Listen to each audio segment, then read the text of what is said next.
The Bible presents a single God who was always alone, always worshipped, and always the obvious truth. The archaeology says something different. For most of its early history, Israel had a divine family, a husband, a wife, and a rival. The religion in the text is the edited version. This is the original. Start with the archaeology. In 1929, excavations at Ras Shamra on the Syrian coast uncovered the ancient city of Ugarit. Among the finds, a complete mythological library, the Ugaritic texts. Describing the Canaanite pantheon in detail, the god at the head of that pantheon is El. His wife is Asherah. His son is Baal. This is the family the Bible is in conversation with and in competition against. El is not a foreign name in Israelite religion. It is one of the primary names for the God of Israel in the oldest biblical texts. El Shaddai, God of the mountains. El Elyon, God Most High. El Olam, God everlasting. Abraham's God is called El repeatedly before the name Yahweh is formally introduced. The Israelites worshipped El. El and Yahweh merged over centuries into the composite God of the final text.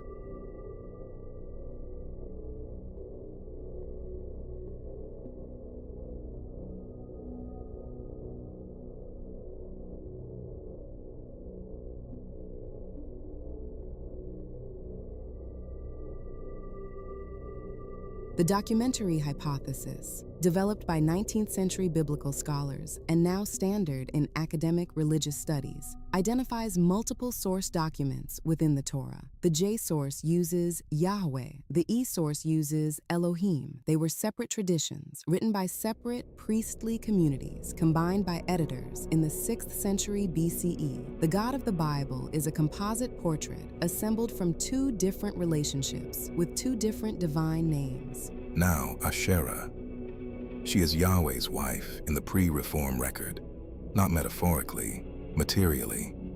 Inscriptions from Kuntillet Ajrud, an Israelite way station in the Sinai desert, dated to the 9th-8th century BCE, read, "I bless you by Yahweh of Samaria and by his Asherah." Published by the Hebrew University of Jerusalem. Peer-reviewed. Confirmed. A married Yahweh is not conspiracy theory. It is the archaeological record of the period before the priests edited it out. The Asherah pole, a sacred wooden post or stylized tree, stood inside the Jerusalem temple for a significant portion of the monarchy period. 2 Kings 21:7 records that King Manasseh installed a carved Asherah idol inside the temple. 2 Kings 23:4-7 records that Josiah had the Asherah vessels, the weavings made for Asherah, and the pole itself destroyed and burned. It was inside the temple for decades. This is the Bible's own account.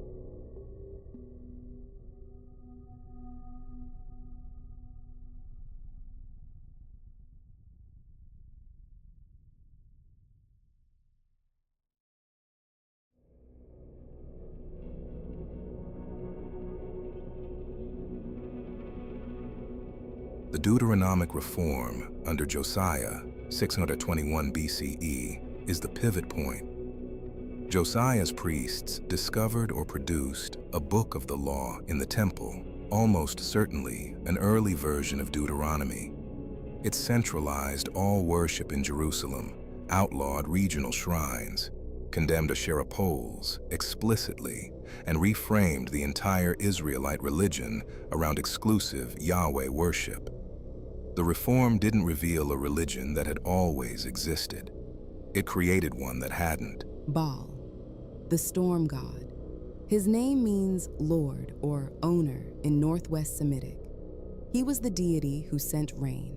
In a region dependent on dry farming, no rain, no harvest, no civilization, Baal was the most practically urgent deity in the pantheon.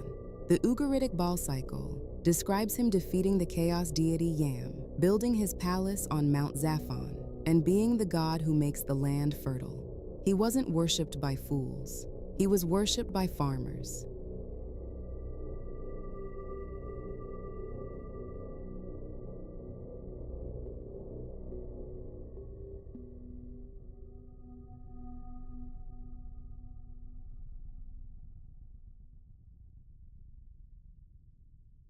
Early Israelites did not uniformly reject Baal. They used his name. Saul's son was named Ishbaal, man of Baal. Jonathan's son was Merib-Baal. David's son, Beliada, means Baal knows. The biblical editors later changed these names. Ishbaal became Ishbosheth, man of shame. The name substitution is visible in the parallel genealogies in Samuel and Chronicles. The editors found the original names embarrassing enough to alter them in the official record. The political architecture of the demonization is visible. Yahweh's priests were headquartered in Jerusalem. Baal worship was practiced at local shrines, high places, and regional altars across Israel and Judah. Centralizing religious authority in Jerusalem required closing every local shrine. Closing every local shrine required making local shrine worship into apostasy. Baal was the most widely worshipped local deity. He therefore had to become the most dangerous heresy. The contest on Mount Carmel in 1 Kings 18, Elijah versus 450 prophets of Baal, is structured precisely around this competition. Elijah's challenge: whichever deity sends fire on the altar is the true God. He is not arguing that Baal doesn't exist. He is arguing that Yahweh is stronger. The prophets of Baal call to him for hours, then Yahweh answers with fire. The narrative logic assumes Baal is real enough to call on. The contest is between competing deities, not between deity and fiction.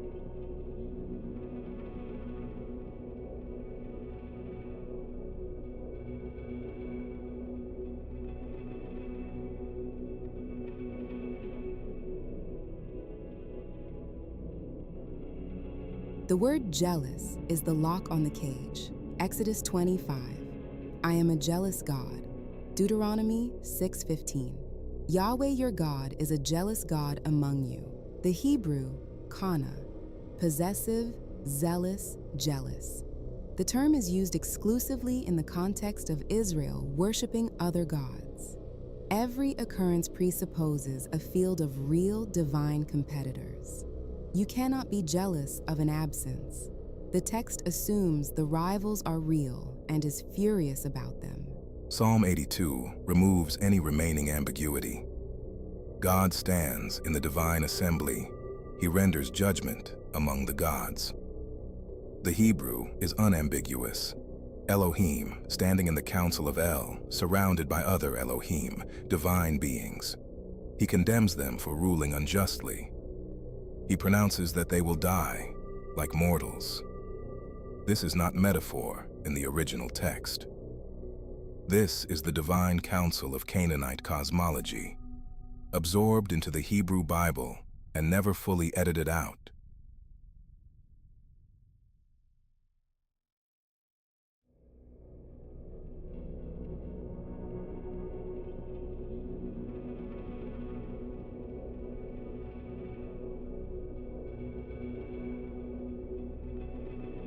The Dead Sea Scrolls version of Deuteronomy 32:8-9 changes the picture further. The Masoretic text, the Standard Hebrew Bible, reads, "The nations were divided according to the number of the sons of Israel." The Scrolls version reads, "according to the number of the sons of God." The Septuagint, the Greek translation, agrees with the Scrolls version. The earlier, older manuscripts give each nation its own divine patron. Israel is Yahweh's portion. The other nations have other gods. The world is administered by a council.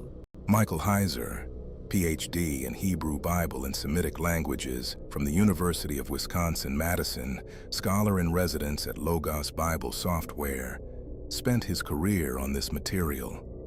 His thesis, "The Divine Council is the coherent background cosmology of the entire Hebrew Bible." It was never suppressed as heresy. It was the assumed framework. The monotheism came later, over the top of a text that was never fully rewritten to accommodate it. The seams are still visible, The Josiah reform of 621 BCE is the moment monotheism becomes official policy, not theology. Josiah destroyed the high places, burned the Asherah poles, defiled the altars at regional shrines, killed the priests who served them, and centralized everything in Jerusalem. He is praised by the Deuteronomic historians as the greatest king since David. He is praised by the very writers who were part of his reform. The primary sources are the reform's own propaganda.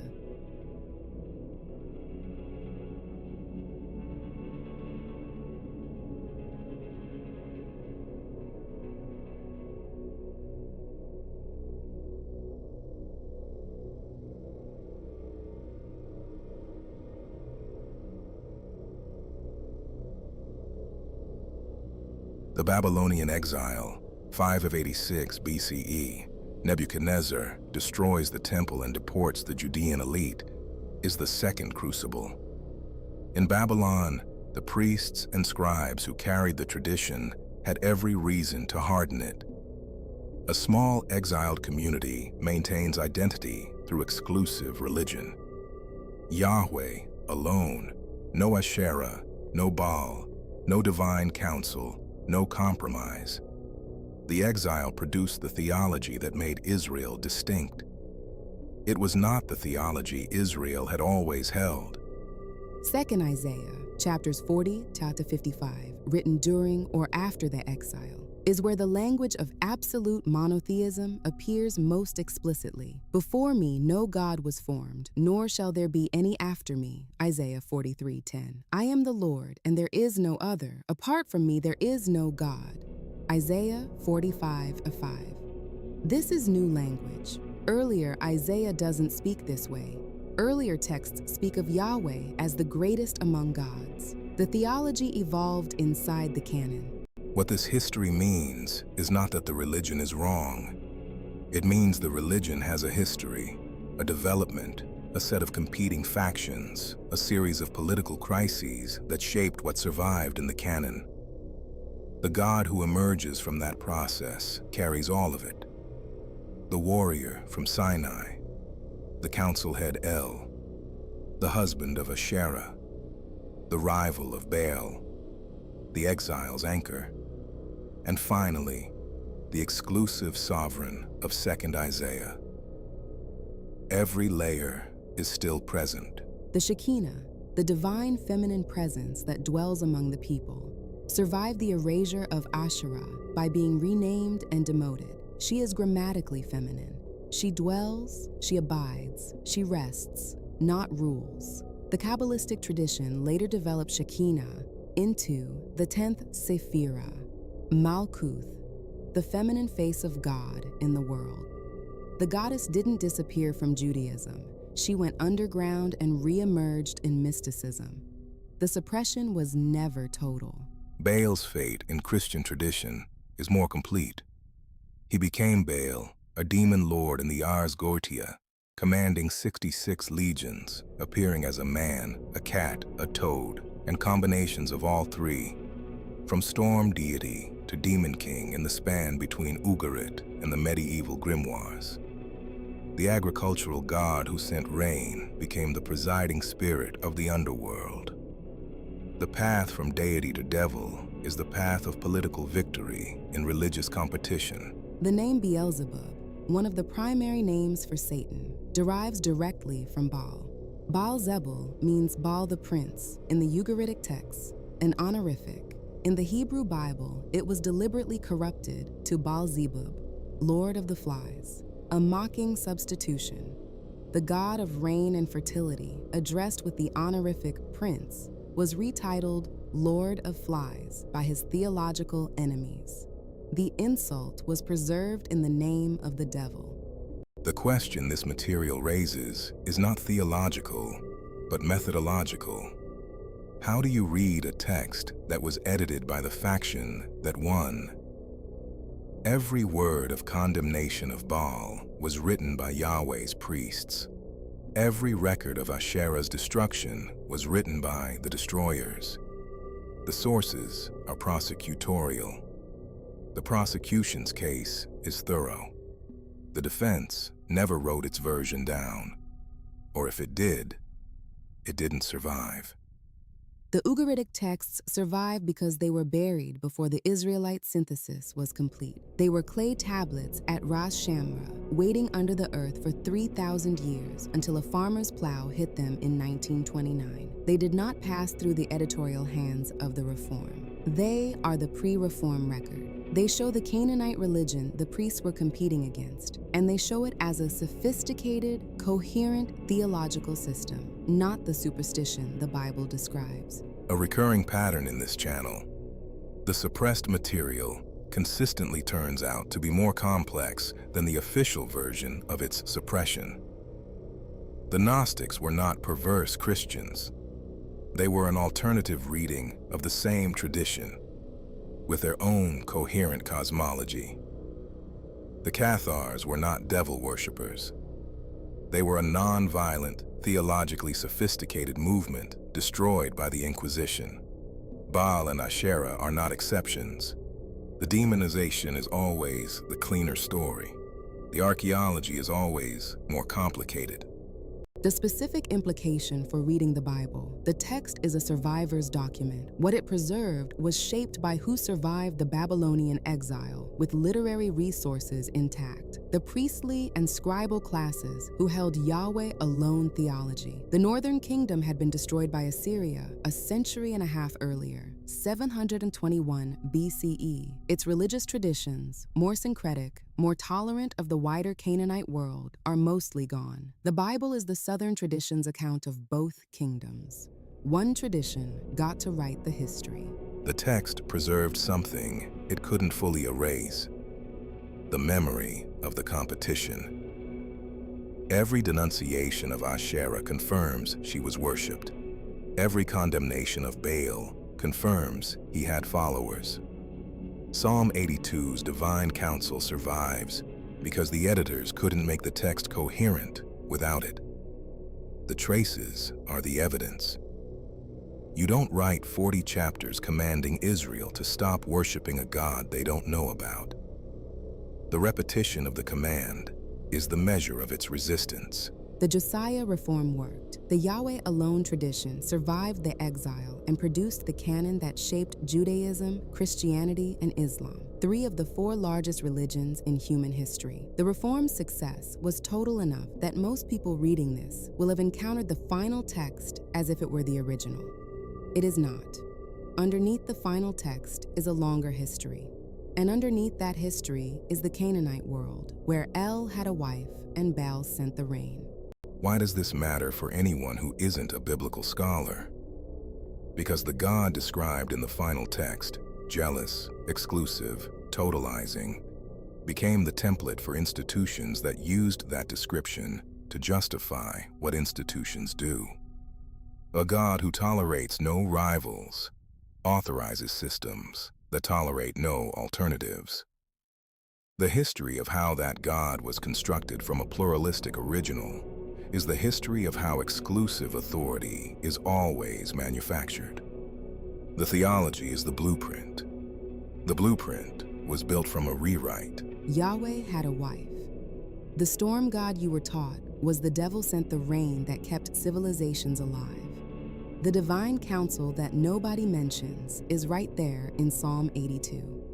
The text that claims monotheism was edited by people who needed a particular answer and worked backward from it. This is not an attack on faith. It is a call to read the source material. The complexity of the origin does not diminish the tradition.